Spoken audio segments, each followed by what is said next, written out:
Constantine, a Hellblazer podcast.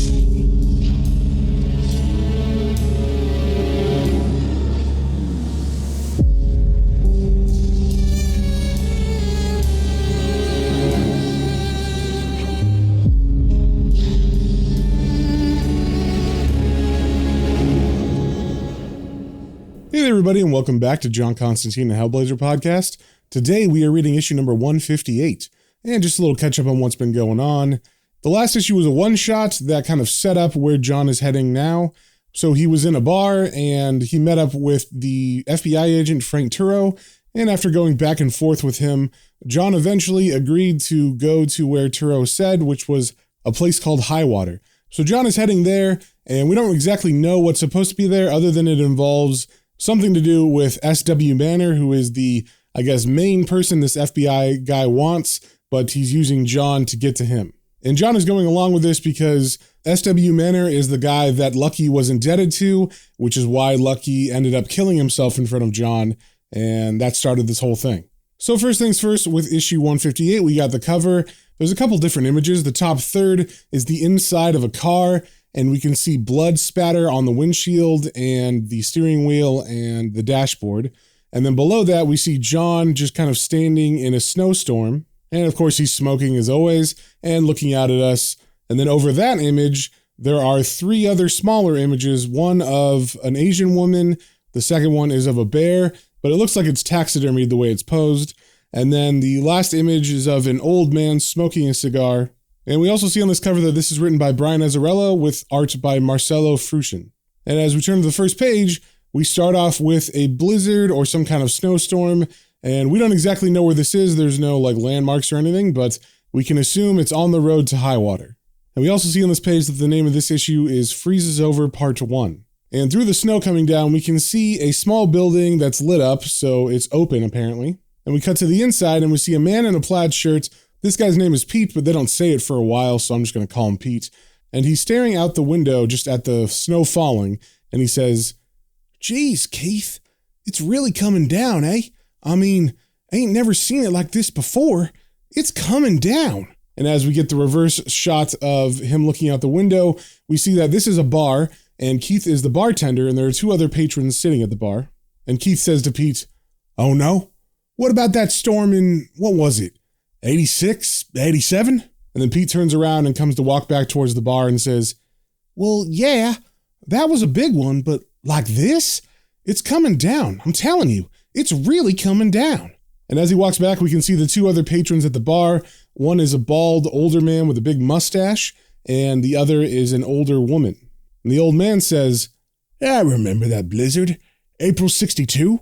And Pete kind of laughs at that and says, "Yeah, right, Rudy, smart guy. I wasn't even born yet." And Rudy says, "Thank your lucky stars for that. Worst storm in history." And then the older woman rolls her eyes at that and says, "Here we go." And then Rudy says, 2 weeks we were snowed in. 2 weeks. No power, no food. 2 weeks. Was a nightmare." And then Alma chimes in, "Please, with all those babies that were born 9 months later, some nightmare."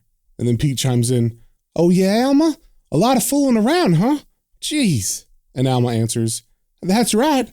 Nothing to do but play cards and get nice and cozy under the covers. Just what we need around here, if you ask me." And then Rudy chimes in jokingly, "I didn't hear nobody ask you." And then Alma shoots back a grin and says, "That's 'cause all that's hard on you is your hearing." And then they kind of stare at each other for a second, and then the bartender Keith says, "Knock it off, you two." And then he turns to the back of the bar area where there's a door, and he says, "Hope! Hey, woman!" And then a younger Asian woman comes out, and she looks kind of annoyed, but he stares at her and says, "Fetch me the shovel." And then as she goes to go get it, he yells after her, "Bring that bucket of rock salt with you too." And then he puts on a thick jacket, and as he does, Alma says, "What are you doing, Keith? Why don't you wait till it stops? You're just gonna have to do it again." And then Pete, who's kind of depressed by all this, says, "Oh, it ain't gonna stop, Alma. Not for a long time. It's really coming down." And then Alma says, "God damn, Pete. You're acting like some kind of southern kid seen his first snow." Then we see Hope is back with the shovel and rock salt and hands them to Keith. And then Keith says to Alma, "Leave him alone." Then the front door opens, and we see a man walk in with a big parka on, and he says, "Come on, girls. It's nice and warm in here." And then as the man's wife and 2 children come in, they're holding the door open a bit too long, letting all that warm air out and cold air in. And Alma looks at them annoyed and says, "Won't be for long you keep that door open." But kind of oblivious, the man still keeps the door open as he wipes the snow off of him, and his wife does the same to her and the children. And then the man says, "Hi." And then Keith, who's I guess left the rock salt and the shovel back behind the bar, comes over to them and says, "Hi yourself. What in God's name brings you out on a night like this?" And the man answers, "We were just passing through." And then his wife adds, "He thought he could beat the storm." And then Pete turns around and says, "This storm? No way." And then the man turns to him and says, "No, that's why we're here. The road's a mess. I saw you were open. Figured we could wait it out, at least till the plow starts clearing things up a bit." And then Keith asks the husband, "It's bad, huh?" But his wife answers saying, "You wouldn't believe it. Jay couldn't see 2 feet in front of him. I thought we were going to end up in some ditch." And as she says this, she's kind of side-eyeing her husband. And then her husband, Jay, says, "Marnie," because she's embarrassing him, I guess. And then Keith kind of walks the couple over to the booth and says, "Well, don't worry about that, because you didn't. Come on in and sit down." And then he looks up at the door behind the bar and yells, "Hope, bring some menus and a couple of Cokes for these 2 kids." And we don't see her come out, but the next panel has 2 Cokes in Keith's hands, and he's handing them to the daughters of Marnie and Jay. And Marnie says, "Say thank you, girls." And they both say thank you. And there's an older and a younger daughter. The oldest one looks maybe like she's 8 or so, and the younger one looks like maybe she can speak a little bit. She's maybe 3 or 4 years old. And Keith leans down in front of them and says, "Well, you're welcome. My name's Keith. What's yours?" And the oldest daughter says, "My name's Doris, and this is Ellie. She's scared of you." And then Keith gives a big smile, but it looks more scary than it does reassuring to them. And he says, "Of me? Why, darling, there's nothing to be afraid of." But as he says that last line, it's actually some narration over some panels of a mysterious man walking out of the woods. We get a couple shots of his feet in the snow, and then we see his trench coat, and of course, this is John Constantine, and what a way for him to make an entrance through the woods in the middle of a blizzard. And as they kind of focus on his face, he's got ice forming on his eyebrows and his nose and stuff, so it seems he's been out there for a while. But he sees the bar and he walks straight to it, but as he comes close, he passes a car that's parked in a parking lot, and then he stops and he looks in because it's he gets a weird feeling, and there's a man sitting in the driver's seat. And the man has a heavy coat on and stuff, some short hair, and we can't really tell because of the tinting, but he looks like a white guy.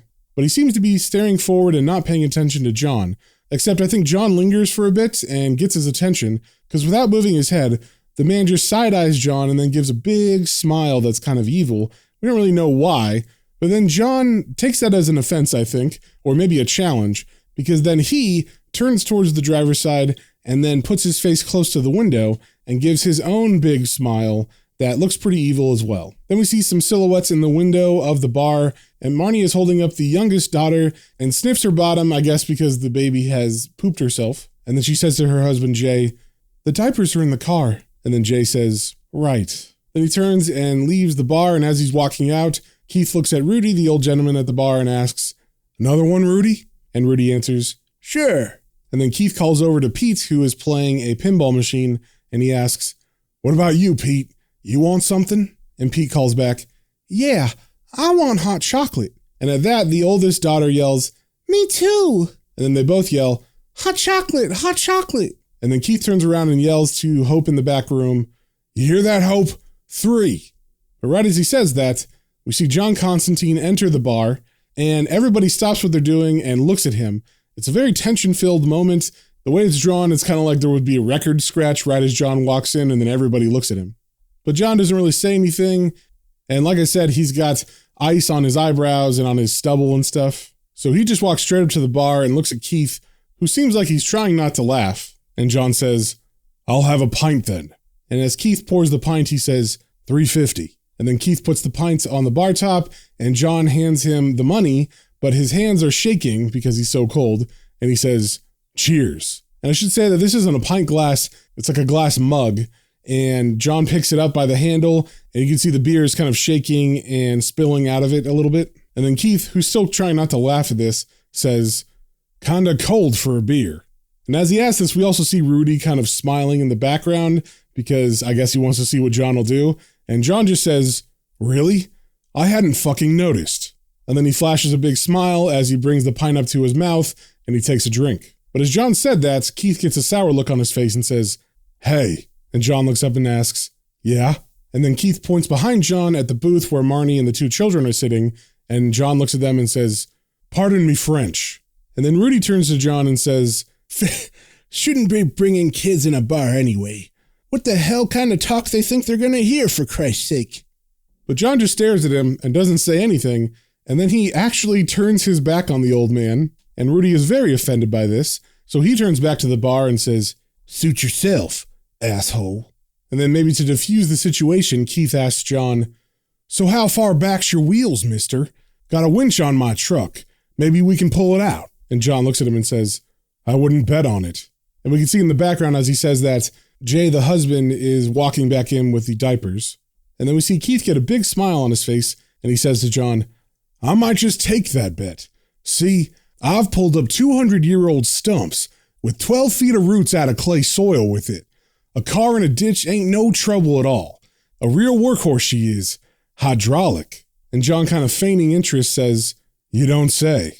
And then Keith smiles at this because he thinks John is engaging in conversation, and he leans on the bar and says, "That I do. So finish up your beer, and let's go get that car of yours. Where's it at?" And John gives a big shit-eating grin and says, "London, England." Then he holds his grin and he stares up at Keith, and we see Hope walk out with the 3 hot chocolates, and Keith grabs them, and as he walks by John, he says, "Asshole." Then we see Pete putting on his jacket, and he walks over to Alma and asks, "When was that big storm again?" And Alma answers, "April 62. And as Keith walks by them with the hot chocolate, he says, "Go throw some more salt by the door, would you, Pete?"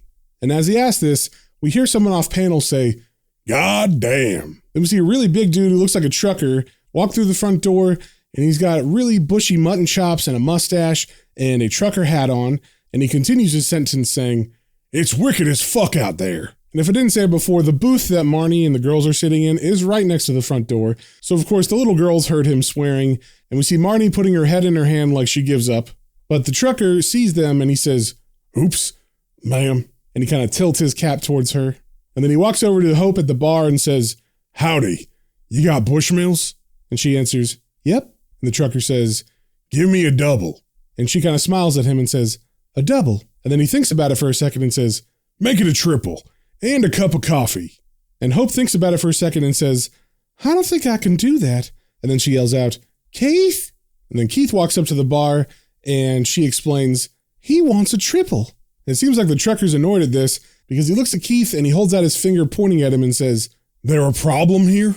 But Keith, unmoved, says, "Relax. That's a mighty tall drink." And then the trucker fires back, "I'm a mighty big guy." And as they say that, we are cutting to the outside of the building, and we're seeing Pete looking very scared at the car where the man was waiting inside of the driver's seat, and he has dropped the bucket of rock salt, and he's heading towards the entrance. Then we cut to him entering the bar as Keith says to the trucker, "Yes, you are.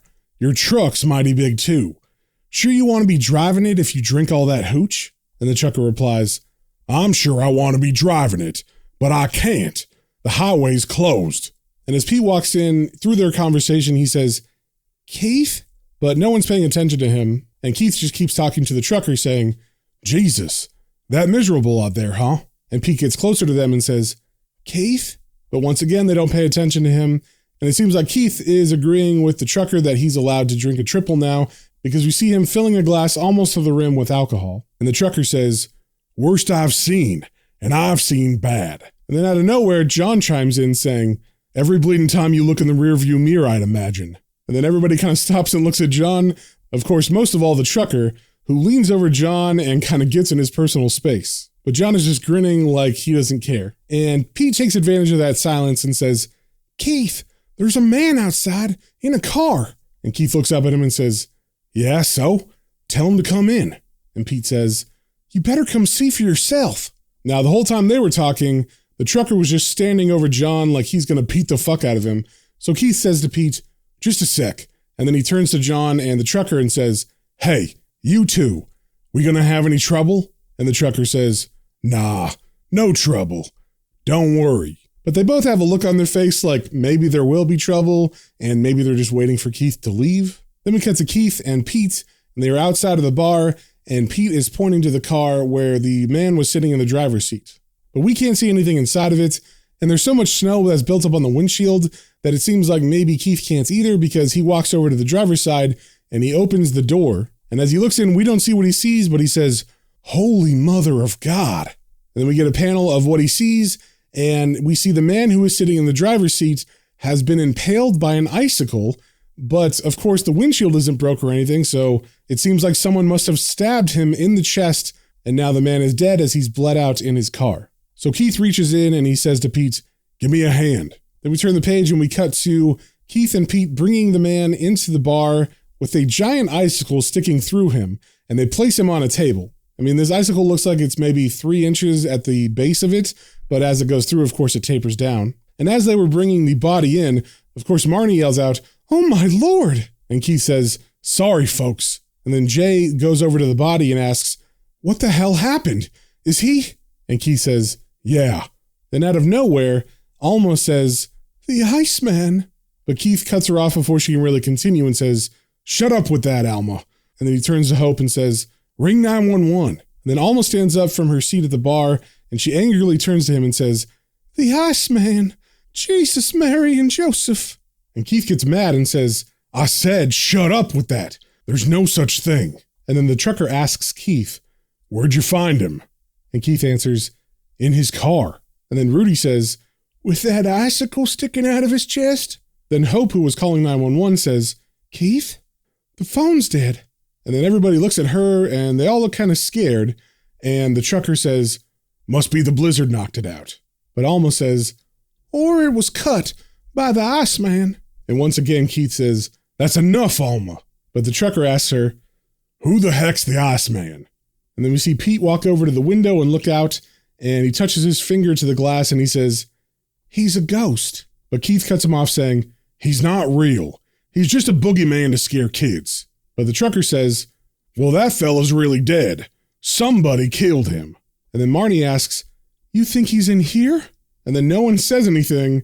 And then they all turn around and stare at John, who has his back to them as he's drinking at the bar. But I guess because the silence is so long, John does glance back for a second, but he goes straight back to looking at his glass. And then we hear Pete say from behind them, February 22nd, 1963. And then that kind of breaks the tension and everybody turns to him and Keith says, what?